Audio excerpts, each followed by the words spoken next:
Welcome to BPTV. This is another in our series of Around Town with Andy Amrine, and we are continuing our garden series, our programs about all the community gardens that SHIM has. Today's episode, this is our second in an ongoing series. This is with our friends Grow Pittsburgh. We're down in Pittsburgh talking to our friends from Grow Pittsburgh about their involvement with the Whitehall Garden and all their other edible school programs and what Grow Pittsburgh does for all the gardens around Allegheny County.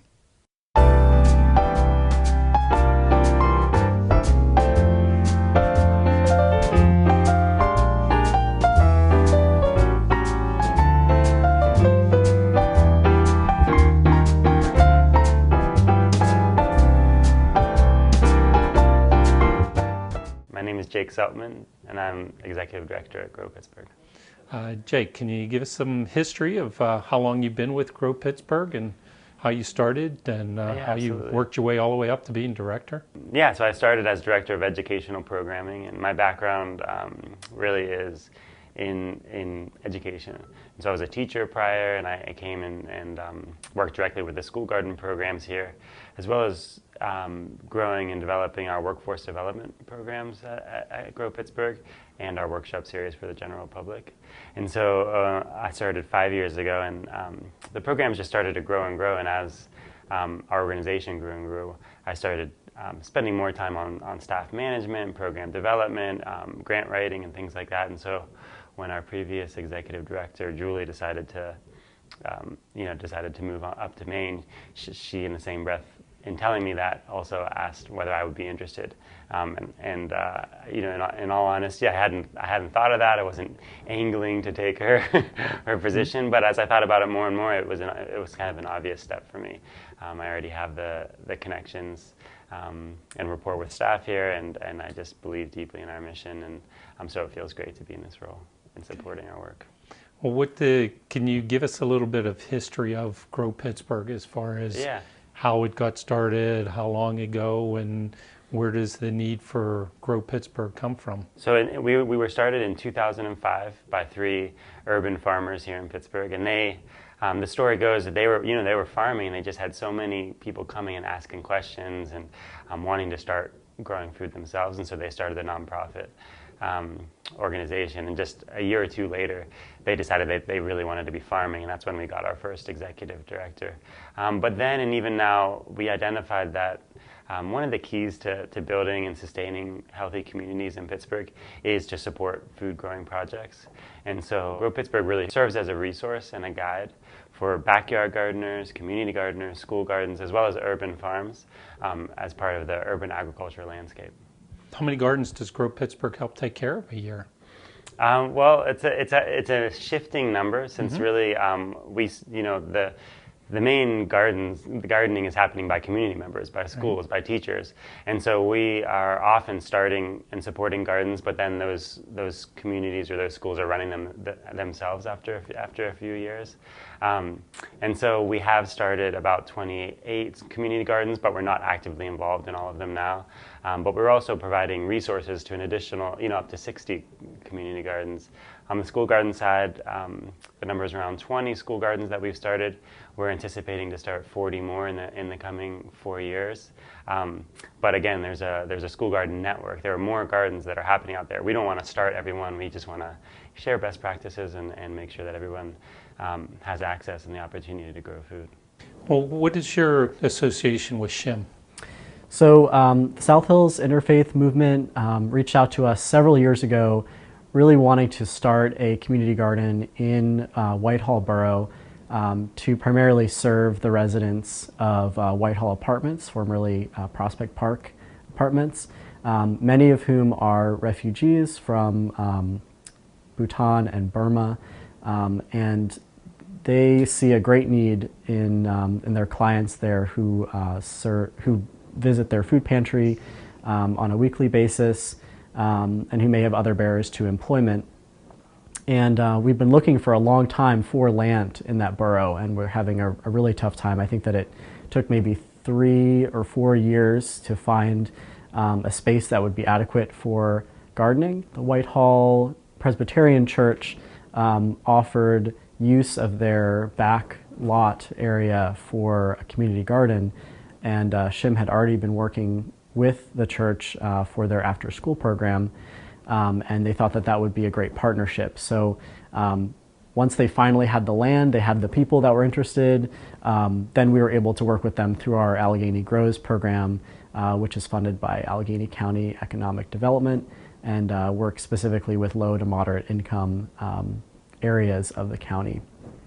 And we were really excited to work with them, both because we had worked with refugee populations before, and we're really excited about all of what we have been able to learn from them about their growing practices, but also it's really rewarding to be able to provide a resource to them that reminds them of home and is also providing food for them that they might not otherwise be able to find that, that they use in their traditional cooking.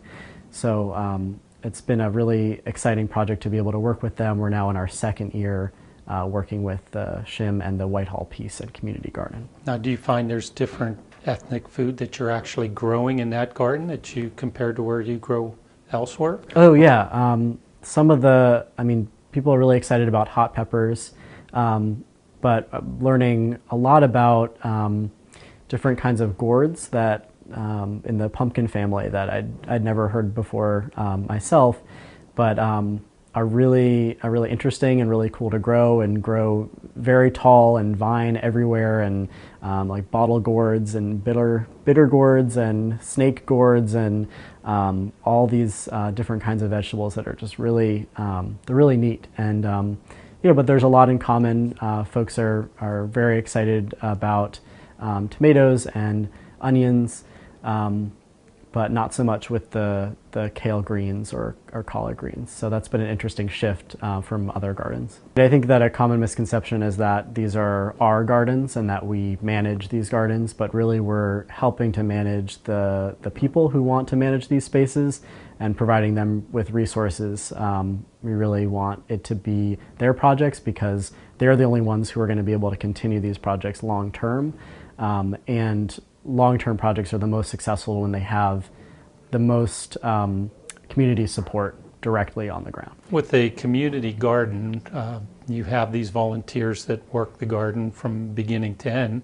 What happens to the food that they actually produce at these community gardens? So it's up to the garden groups themselves to decide what happens with the food. I think many of them, they grow their own food, they take that food home, they share that with their families or their friends or their neighbors, and they get to decide what happens with that. Other groups will grow collectively, and then they'll donate all that food to a food pantry, or maybe they'll have free potlucks in their neighborhoods to share that food. So there is a wide range. I think that it really is up to the groups to figure out what's going to work the best with their community. So the process with Grow Pittsburgh, somebody may call you and say, okay, I'm a teacher at a school. Mm-hmm. I want to start a community garden at our school. Yeah. That's how the process starts. And then from there you, work with them for a year and then they're on their own? Or walk us through what Sure. happens if, say, a librarian from Yeah. an elementary school calls you and say, I'm interested in getting a garden started at our school. What happens? Well, first we just say that's great, since we know that connecting the learning that's happening in the schools in the outdoor setting has so many benefits. And so we have what we call a learning garden program. So if they don't have a garden yet, we would come and visit the site, talk about the school, and talk about where might a garden fit. Where's the water, where is the sun access, so kind of thinking about the actual location. But then we're also going to talk to them about the garden team, who's going to be there, who's going to take care of it during the summer, where are the curriculum tie-ins, so we build capacity on the front end. And then if they're accepted into the program, we have an application process, so the school would fill out that application, and then we would accept them into the program and build the garden with their staff and students, plant that garden. And then we'd work over 2 years with them to demonstrate, classroom lessons or garden lessons with the classes. But then little by little stepping back and allowing for the teachers to take the lead on those classes. But then after those 2 years, as we back up, we will continue to have 4 workshops throughout the year to support teachers and help network.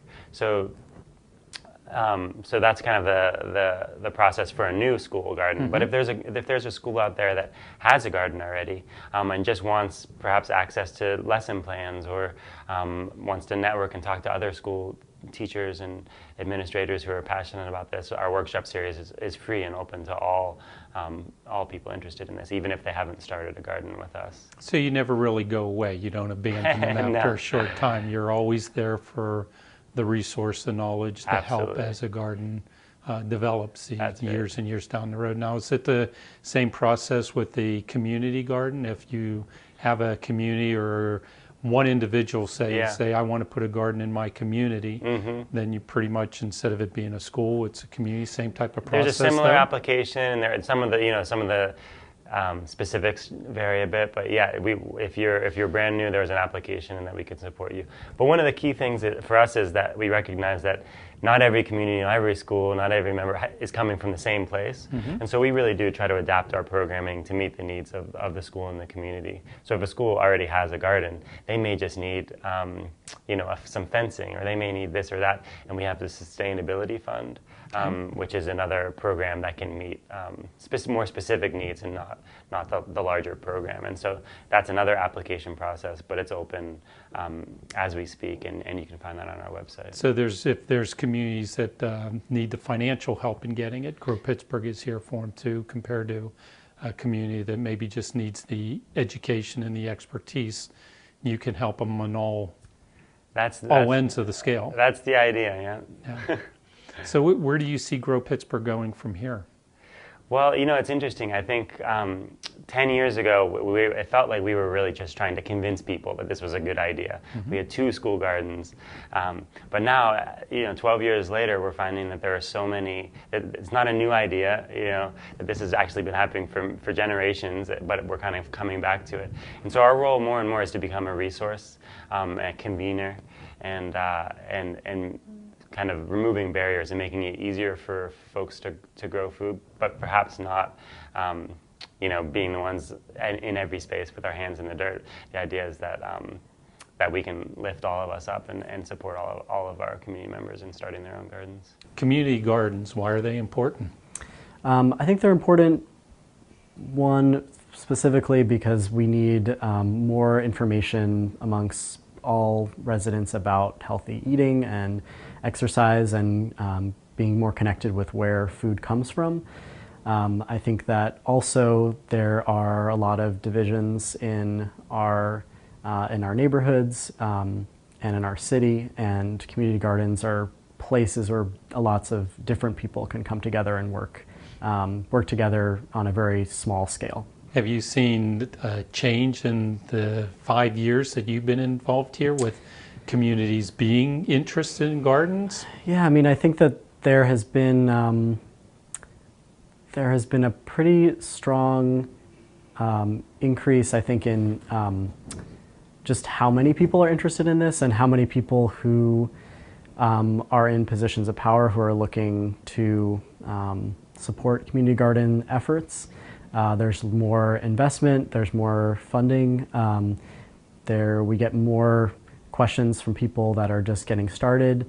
I think that community gardening and growing food has always been something very important to a lot of people, but I think that we're seeing a resurgence of that interest now. Okay, with the community gardens, are you finding that the people that are contacting you have zero knowledge and you're starting from the ground up, teaching them the proper way of gardening, or are you getting some people that have gardened in the past and they moved away from it and now they're inner city and they're finding lots, just places that they could put a garden that maybe 10 years ago nobody would have ever thought to put a garden there? Yeah, I think we see all stripes, really. Everyone from, hey, there's this empty lot across the street from me. I've noticed it's been abandoned for many years. I'd like to do something with it. I'd like to turn something that's an eyesore in my community into something positive. think I hear that a lot. Other folks who are master gardeners, who are very experienced gardeners, but maybe are not really sure how to connect with their neighbors to create something in their community. And then we have other folks who are very well connected, have a lot of people interested, but are having a really hard time finding the space. So we see a pretty wide range. And I think the main thing is we really want to try to help community gardeners, or help residents who are really interested in community gardening connect more with their direct neighbors and get connected with other local resources like organizations and businesses in their neighborhoods directly that they can rely on, because no one can do this just by themselves. The people that are coming to you, are there limited knowledge of growing, no knowledge of growing, lots of knowledge? I mean, That's are a you great all over question. Yeah, we're across the board. And one of the first things we do when we come to a group or a school, we just ask, what is your history? What's your experience growing? And I'm always learning. You know, we have many elders and community members, master gardeners who bring a lot to the table. And so I think first is just recognizing and honoring the experience that people have. But oftentimes as well, we have people who feel like they can't grow anything. And so our job is to just say, yes, you can. You know, these plants are they want to grow and they can feed your family. So you have your community gardens, you Yes. have your educational gardens. Yep. What are some of the other programs that Grow Pittsburgh has? I've heard Garden Resource Center, and Yeah. what else is there at Grow Pittsburgh? Well, we've got a couple of, we have what we call production sites. Okay. And so these are larger farm sites in the city. We use them both as production and educational sites. So they're growing food up to, last year I think we had about 15,000 pounds of produce grown on these two sites and then sold at affordable prices to residents in the neighborhood through farm stands. And that's in Braddock and Point Breeze. But then they also are the host of our workforce development programs. So we have a high school summer internship program and an adult apprenticeship program where folks are getting paid to learn how to grow on a larger scale in an urban setting. And then, the Backyard Gardeners, we have a workshop series where members can come and learn about all aspects of gardening, one-off workshops at different gardens across the neighborhood, our neighborhoods across the city.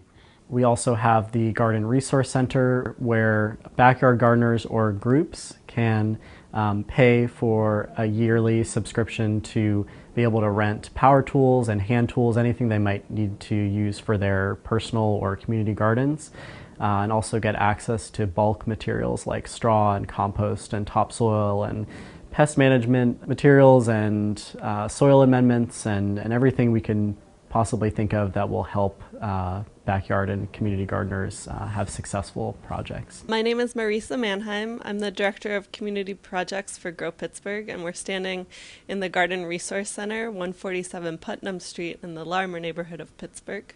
Okay, so we've heard a little bit about the Garden Resource Center from Braden, but fill us in a little bit more. This is more than just a box that we're standing in. Yeah, so this is open to the public.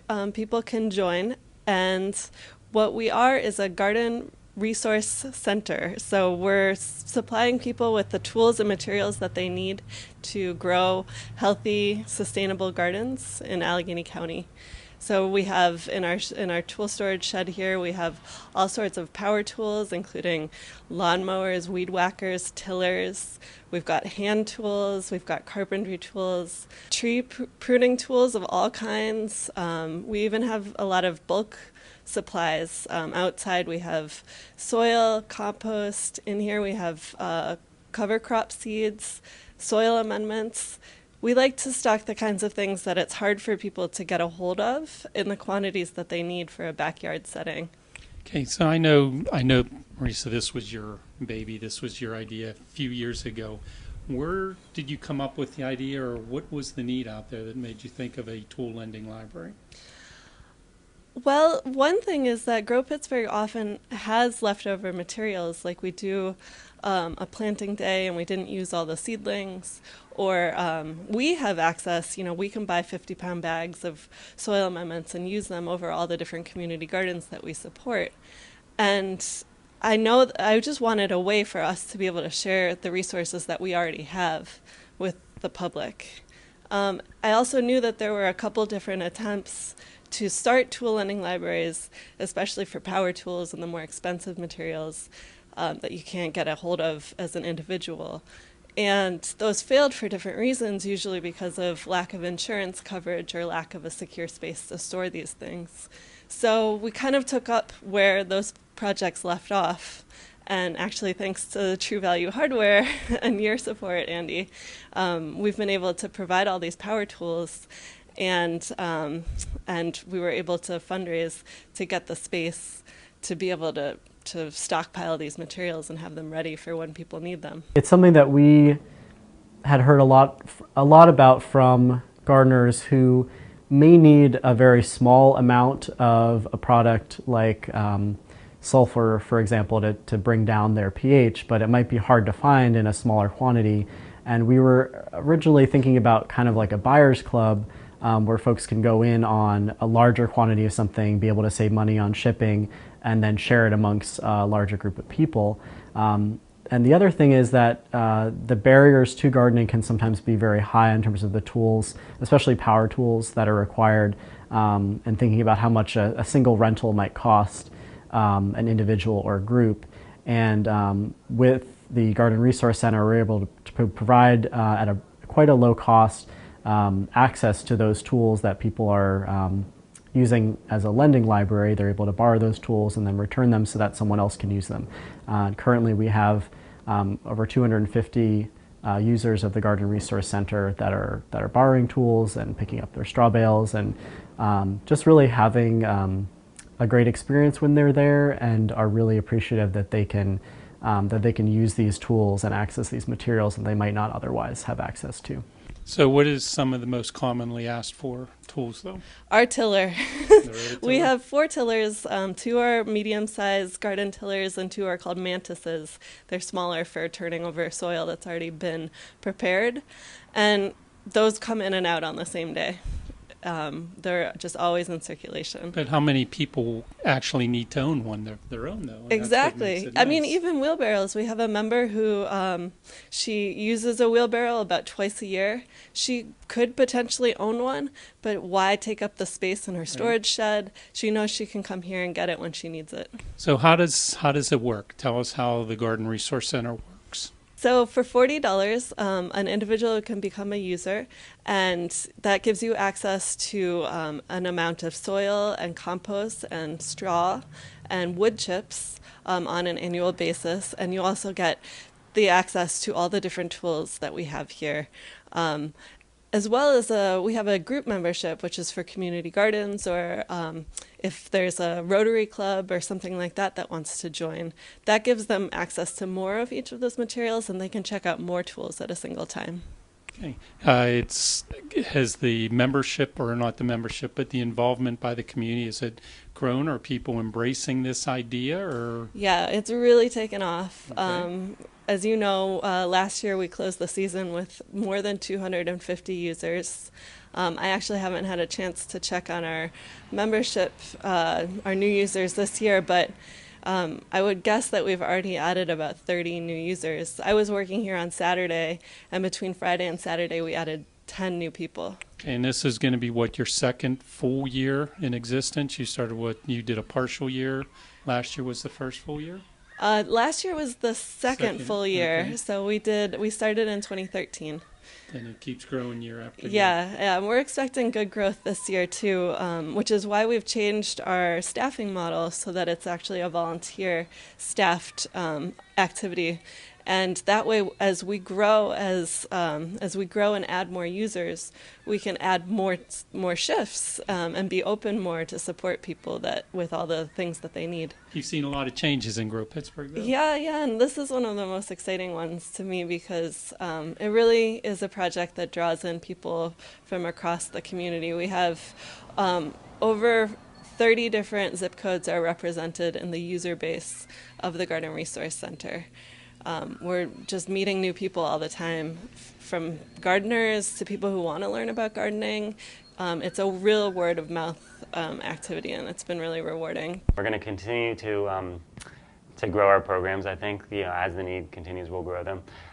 We're also doing some work on policy and advocacy, trying to just make it easier. I guess as we think about we have master plans and city plans and neighborhood plans. We're really trying to make it clear to the decision makers that including urban agriculture in those visioning and development plans, recognizing that food growing projects are equally valuable to some of these brick and mortar development is key, and so we'll continue to advocate on that front.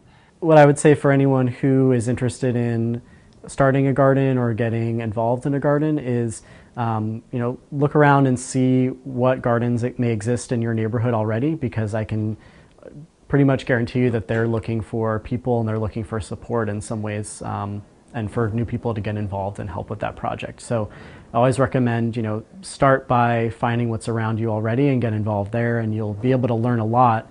And then if you go to start your own project down the line, you have a lot more experience regarding the challenges that groups face and the successful ways that they're able to make their project really happen. And absolutely, canvass the neighborhood, talk to as many people as you can.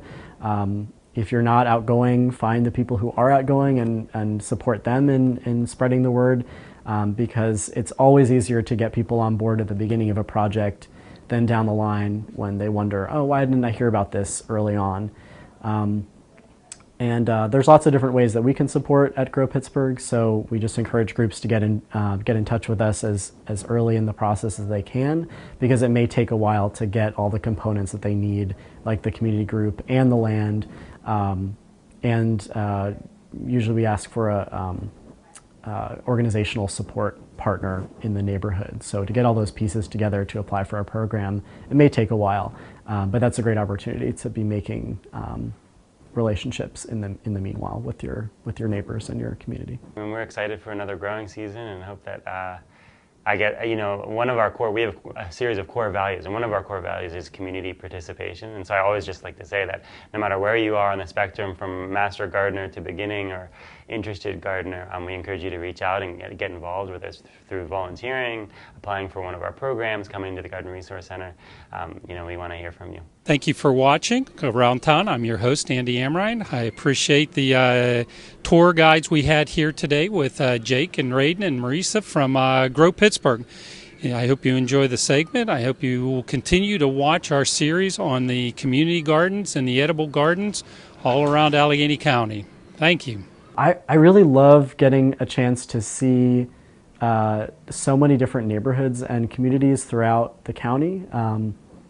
I've been in Pittsburgh for 9 years, but I've really gotten a chance to see, everywhere from Clairton to Coraopolis to Natrona to Whitehall, all these different neighborhoods throughout the city, and just seeing how every community is unique and also faces a lot of similar challenges. It's been a really interesting experience to get to meet the people just doing great things throughout the county. What's my favorite fruit? Yeah, that you grew. I like the eggplant. I love eggplant parmesan. But the tomato, nothing like a local tomato. And then there's the beets and the carrots and so you like I like lettuce. although I wasn't always a vegetable fan. Do you have a garden at home? Yeah, we have a pretty good sized garden.